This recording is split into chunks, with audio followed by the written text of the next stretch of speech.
A sleep-deprived single dad's accidentally sent text to a billionaire CEO leads to an unexpected doorstep encounter that neither can explain. But when his 8-year-old daughter asks the ice-cold businesswoman to stay for dinner, three broken hearts discover that the best love stories begin with the wrong number and end with someone finally brave enough to answer. Marcus Thompson's phone slipped from his hand and clattered onto the hardwood floor. He jerked awake on the couch, his heart hammering as his 8-year-old daughter Zoe's voice pierced through his exhausted haze. Appa. You fell asleep again. Zoe stood in the middle of their small living room in her white dobok, practicing her taekwondo forms with fierce concentration. Her box braids, threaded with red ribbons that matched her belt, swung as she executed a perfect roundhouse kick that nearly knocked over a lamp. I'm up, Marcus groaned, rubbing his eyes.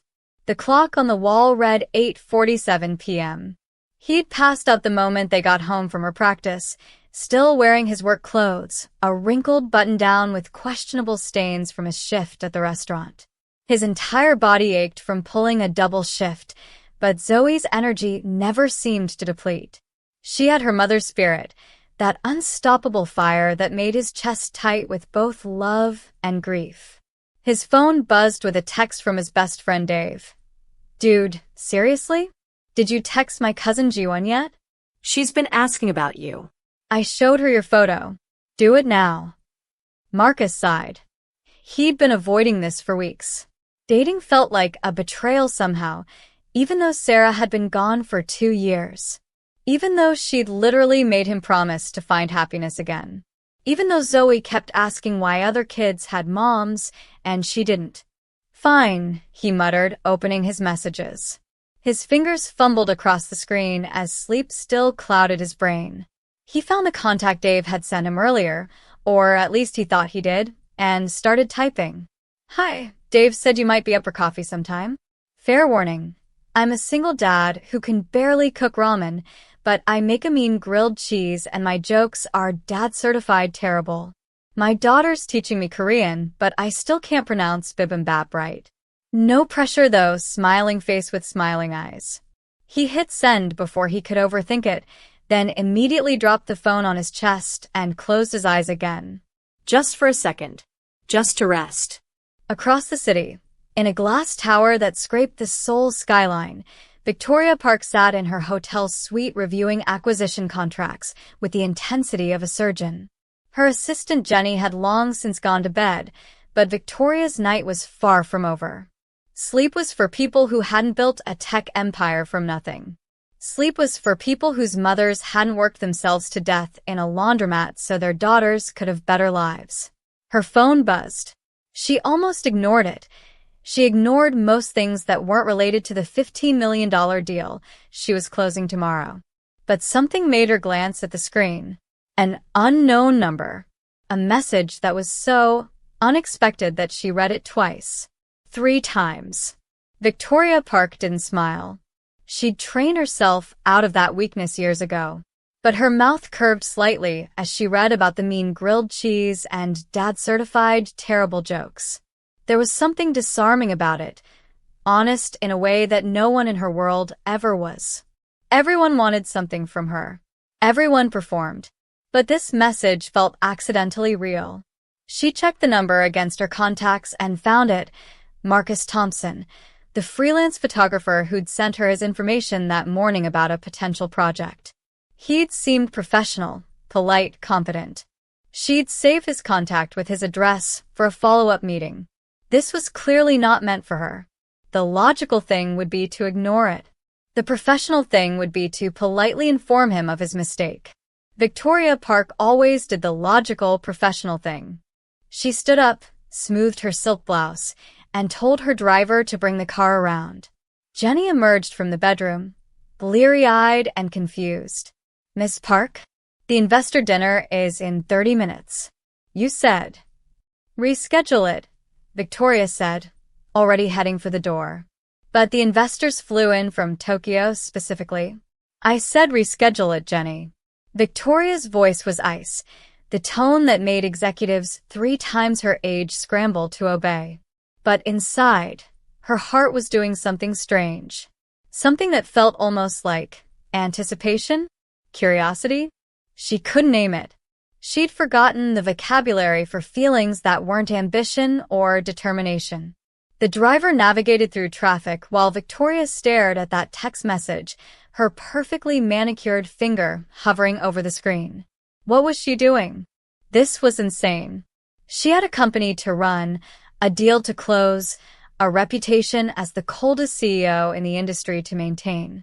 She didn't chase random text messages to strangers' apartments at 9 o'clock at night. But she also couldn't remember the last time anything had surprised her, delighted her, made her feel anything other than the constant drive to prove herself, to honor her mother's sacrifice, to never stop climbing because stopping meant thinking, and thinking meant remembering everything she'd lost. 23 minutes later, Victoria stood outside a modest apartment building in a neighborhood that her net worth could probably buy outright. She checked the address twice. This was definitely it. The building was old but well-maintained, with a small playground out front where a basketball hoop listed slightly to one side. She pressed the buzzer for apartment 4B. Inside, Marcus had just managed to get Zoe to put on her pajamas when the doorbell rang. His stomach dropped. Who the hell visited at 9:15 on a Tuesday night? I'll get it. Zoe shrieked, already racing for the door in her purple pajamas covered in cartoon tigers. Zoe, wait. Marcus scrambled after her, but she'd already flung the door open. A woman stood in the hallway, and Marcus's brain short-circuited trying to process what he was seeing. She was stunning in a way that seemed almost aggressive, sharp features, perfect posture, wearing a coat that probably cost more than his car.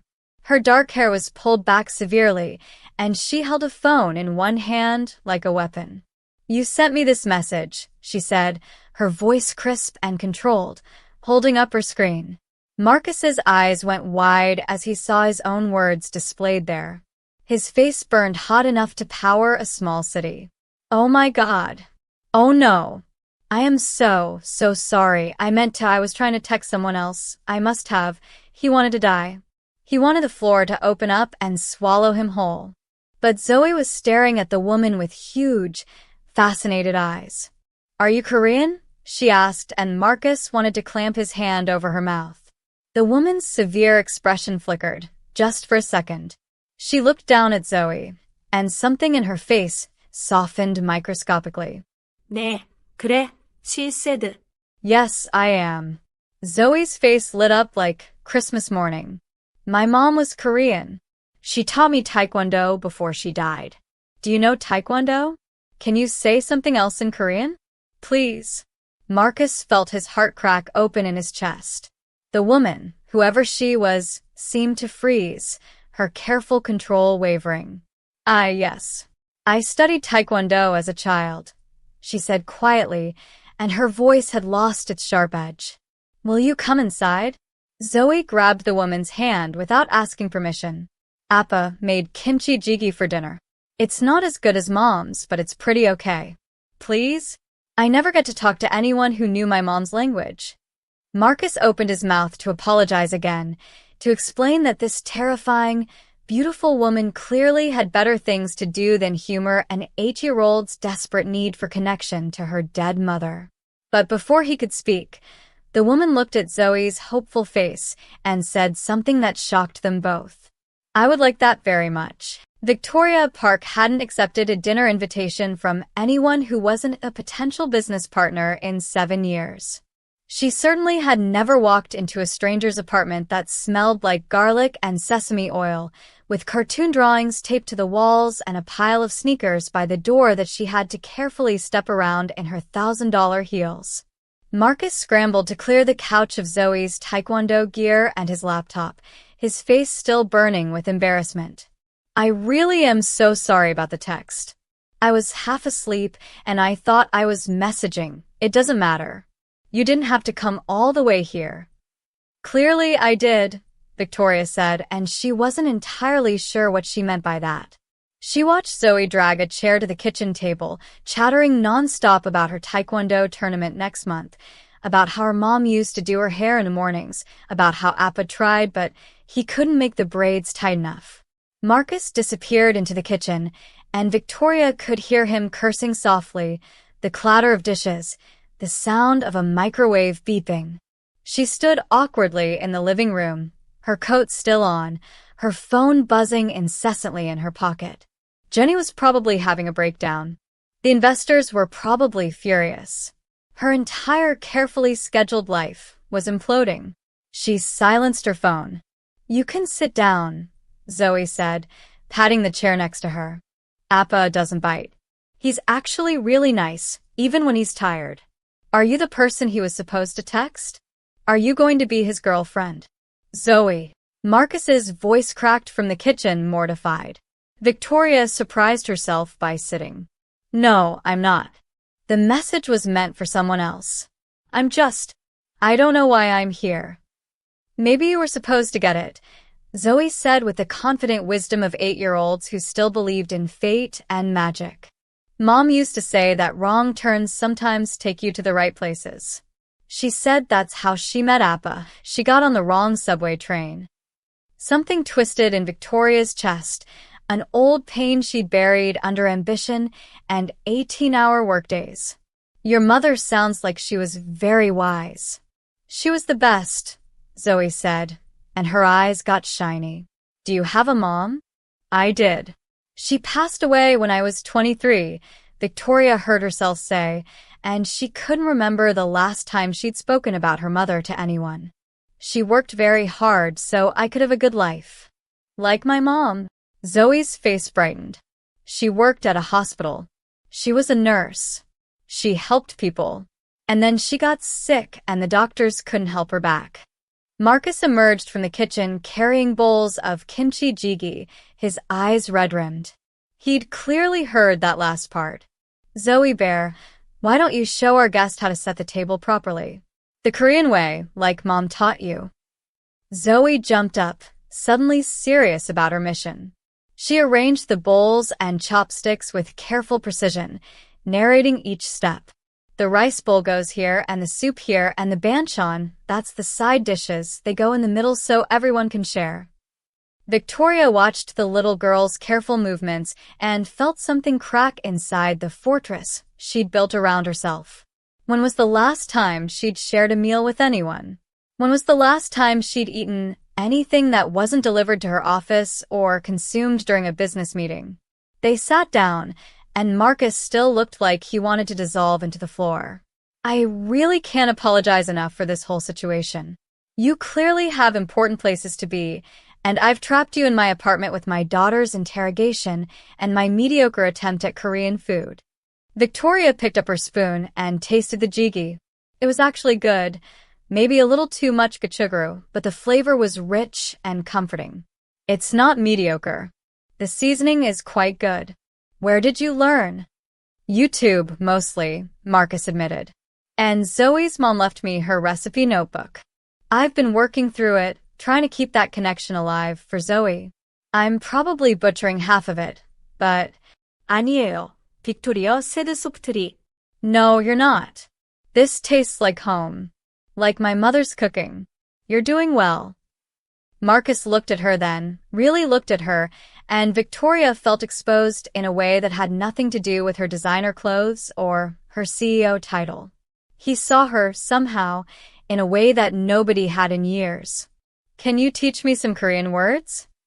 Zoe asked, breaking the moment. "Appa knows some, but he sounds funny when he says them." Victoria's lips curved, not quite a smile, but close. "What would you like to learn? How do you say, 'I miss you'?" The question hit Victoria like a physical blow. She set down her spoon carefully. 보고 싶어요. "Bogo sipioyo." Zoe repeated it, her pronunciation surprisingly good. "Bogo sipioyo, ama." "I miss you, Mom." Marcus's hand trembled as he reached over to squeeze his daughter's shoulder, and Victoria had to look away from the raw love in that gesture. When was the last time anyone had touched her with such tenderness? When was the last time she'd let anyone close enough to try? After dinner, Zoe dragged Victoria to the living room to show her the taekwondo forms she'd been practicing. Victoria shed her expensive coat, kicked off her heels, and moved through the positions with muscle memory she didn't know she still had. Her mother had insisted she study taekwondo as a child: discipline, focus, respect. The same values that had driven Victoria to the top of her industry, but somewhere along the way, she'd forgotten the joy of it. No, your front stance needs to be wider, Victoria corrected gently, adjusting Zoe's posture. Like this. 앞굽이. Apikubi. You want her weight distributed evenly. Zoe mimicked her movements, her face serious with concentration, and Victoria felt something warm and unfamiliar bloom in her chest. 브리드. Affection? She didn't have names for these things anymore. Marcus leaned against the doorway, watching them, and when Victoria caught his eye, he smiled at her a real smile, soft and genuine and completely without agenda. Thank you, he mouthed. Victoria's carefully constructed world trembled. Her phone buzzed again, violently, and reality crashed back. She checked the screen: 15 missed calls, 32 text messages, and one very angry voice message from the head of the Tokyo investment group. I have to go, she said abruptly, the warmth draining from her voice as she snapped back into CEO mode. I have a business obligation. Zoe's face fell. But you just got here. Can't you stay a little longer? I'm sorry, I can't. Victoria was already putting on her heels, shrugging into her coat, rebuilding her armor. Thank you for dinner. Wait. Marcus stood up, looking torn. I never got your name. Victoria Park, she said, and the name felt heavy with all the baggage it carried. I'm sorry for the intrusion. She was at the door when Zoe called out. Will you come back? Please? Victoria's hand froze on the doorknob. Every instinct screamed at her to leave, to go back to her hotel suite and her contracts and her safe, controlled, lonely life. But she turned and looked at this little girl with her mother's eyes and her father's hopeful smile, and she found herself saying, maybe, if your father doesn't mind. Marcus met her gaze, and something electric passed between them. I don't mind at all. Victoria fled before she could do something stupid like stay. In the back of her town car, Victoria stared at her phone as Jenny's panicked messages scrolled past. The investor dinner had been a disaster. The Tokyo group was threatening to pull out. Her CFO was demanding to know where she'd disappeared to. Her entire company was in chaos because she'd abandoned a critical meeting to have dinner with a stranger and his daughter. She should have felt guilty. Panicked. Desperate to fix it. Instead, she felt alive for the first time in years. Miss Park, are you all right? Her driver asked, glancing at her in the rearview mirror. Victoria realized she was smiling. Actually smiling. She schooled her features immediately. I've fine. Take me to the hotel. But in Marcus's apartment, she'd left something behind, a crack in her armor that she couldn't quite seal again. Marcus tucked Zoe into bed, his mind spinning. His daughter was already half asleep, clutching her stuffed tiger, but she mumbled, I liked her, Appa. She was sad like us, but she tried to hide it. Yeah, baby. I think you're right, Marcus whispered, kissing her forehead. He cleaned up the kitchen in a daze, replaying every moment. The way Victoria had looked at Zoe with such carefully concealed longing. The way her voice had softened when she spoke Korean. The way she'd moved through those taekwondo forms with such grace and precision, like she was remembering a version of herself she'd lost. He looked at the text thread on his phone. He should apologize again. Explain. Something. His fingers moved before his brain could stop them. Thank you for coming tonight. Zoe hasn't smiled like that in months. Neither have I, honestly. I know you're probably incredibly busy and important, and I'm just a guy who takes photos and serves tables to make rent, but if you ever want mediocre Korean food and an 8-year-old's life story, you know where to find us. He hit send and immediately regretted it. Too much. Too familiar. She was clearly way out of his league, A woman who wore shoes that cost more than his monthly salary, who had drivers and assistants and business deals in Tokyo. His phone buzzed 30 seconds later. The food wasn't mediocre. And your daughter is remarkable. You're doing an incredible job with her. Marcus's heart stuttered. He typed back, "You say that now, but wait until you hear her sing Disney songs at 6 a.m. I'm usually awake at 6 a.m. reviewing quarterly reports."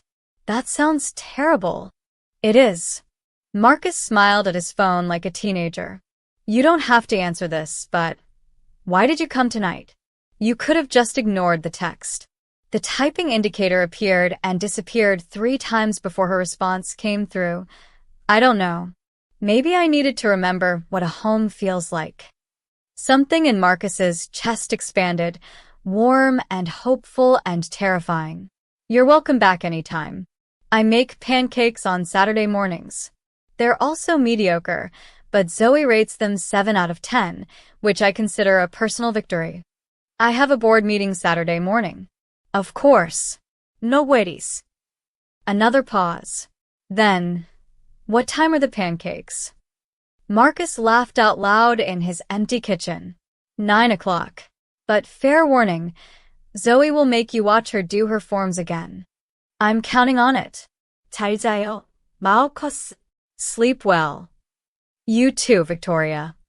Saturday morning arrived with Zoe bouncing on Marcus's bed at 7 a.m. Is she really coming? The pretty CEO lady? Did you dream it? I don't know if she's actually coming, Zoe Bear, Marcus said, though he'd checked his phone approximately 400 times in the last 3 days. They'd texted back and forth, nothing deep, just small exchanges about Zoe's taekwondo practice, about a photo project Marcus was working on, about the terrible coffee in Victoria's office building. But she hadn't confirmed.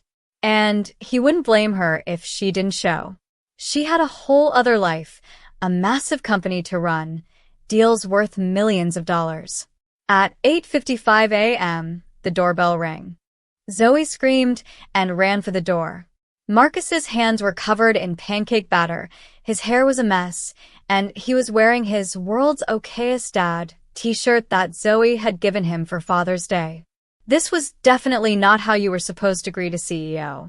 But Victoria stood in the doorway in jeans, actual jeans, and a soft cream sweater, holding a bakery box and looking almost nervous.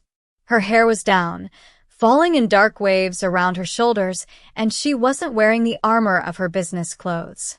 She looked younger. Softer. Beautiful in a way that made Marcus forget how to breathe. I brought it up, she said, holding up the box. Hadiak. I thought Zoe might like them. There's a Korean bakery near my hotel. You came, Zoe breathed, like Victoria had just granted her greatest wish. I said I would, Victoria replied, and she smiled, a real, genuine smile that transformed her entire face. They ate pancakes and hadiak at the kitchen table, and Zoe dominated the conversation with stories about school and taekwondo and her best friend Maya, who had a pet hamster. Victoria listened with an attention that seemed almost hungry, like she was starving for this normalcy, this simple domestic chaos. After breakfast, Zoe dragged Victoria to the living room again, and this time Victoria taught her a more advanced form, moving through the positions with patient precision. Marcus watched from the kitchen, pretending to do dishes but really just staring at this impossible woman who'd walked into his life by accident. When Zoe finally tired herself out and settled on the couch with her iPad, Marcus and Victoria ended up on the small balcony, nursing coffee and looking out at the modest neighborhood view. This is nice, Victoria said quietly. I live in a penthouse with floor-to-ceiling windows overlooking the whole city, and I can't remember the last time I actually looked at the view. Too busy conquering the business world? Marcus asked gently. Something like that. She turned to face him, her dark eyes serious. My mother died, working 3 jobs to put me through university. She never got to rest, never got to enjoy anything. I promised myself I'd make her sacrifice worth it, that I'd build something that mattered. And have you? Victoria's laugh was hollow. I've built a company worth $300 million. I employ 2,000 people. I've been on the cover of Forbes twice. And I'm so lonely I can't remember what it feels like to be touched without it being a handshake. The vulnerability in her voice cracked something open in Marcus. He set down his coffee and reached for her hand, slowly, giving her time to pull away. She didn't. Her fingers were cold, trembling slightly. He wrapped both hands around hers, warming them. Sarah, Zoe's mom, she used to say that success isn't about what you build, it's about who you build it with, Marcus said softly. I didn't understand that until after she died. Until I realized that all the photos I took, all the meals I served, all the money I made, none of it meant anything compared to the nights we spent on this balcony just talking, just being. Victoria's eyes were bright with unshed tears. I don't know how to do that anymore. How to just be. Maybe you could learn, Marcus said, his thumb tracing circles on her palm. Maybe we could teach each other. You could teach me how to be brave enough to move forward, and I could teach you how to slow down long enough to remember what you're moving forward for. That's a terrible business proposition, Victoria whispered, but she was leaning closer. Good thing this isn't business, Marcus replied, and his heart was hammering so hard he was sure she could hear it. Marcus, I don't do this. I don't date. I don't have time for relationships. I don't. Breathe, he interrupted gently. You don't have to decide anything right now. Just stay for lunch? Zoe would love it. I would love it. Victoria looked at him, really looked at him, and something shifted in her expression. Fear melted into possibility. 당신이 좋아요. She whispered it. I like you. Marcus didn't speak Korean, but he understood anyway. I like you too. Even if you are a terrifying CEO. Especially because I'm a terrifying CEO, she corrected, and then she kissed him. It was soft, tentative, like she'd forgotten how to do this and was relearning the steps. Marcus cradled her face gently, kissing her back with all the hope and longing he'd been afraid to feel since Sarah died. When they broke apart, Victoria was actually smiling. Not the controlled, professional smile, but something real and radiant and slightly terrified. Stay, Marcus said again. Not just for lunch. Stay for movie night. Stay for Zoe's taekwondo tournament next month. Stay for Saturday morning pancakes and terrible dad jokes. Stay, and let us show you that you don't have to choose between success and happiness. Victoria's phone buzzed in her pocket. Probably another crisis, another meeting, another demand on her time and energy. She silenced it without looking. Okay, she whispered. I'll stay. From inside, Zoe's voice rang out. Are you kissing? Maya's dad kisses her new mom all the time. Does this mean Victoria can be my new mom? Marcus groaned, his face burning, but Victoria laughed. Actually laughed, bright and genuine and free. Let's start with pancakes, she called back, and work our way up from there. She laced her fingers through Marcus's, and for the first time in 7 years, Victoria Park wasn't running toward the next achievement. She was standing still, holding hands with a man who made mediocre Korean food and told terrible jokes, watching his daughter practice taekwondo in a modest apartment that felt more like home than anywhere she'd ever lived. The wrong text message had found exactly the right person after all.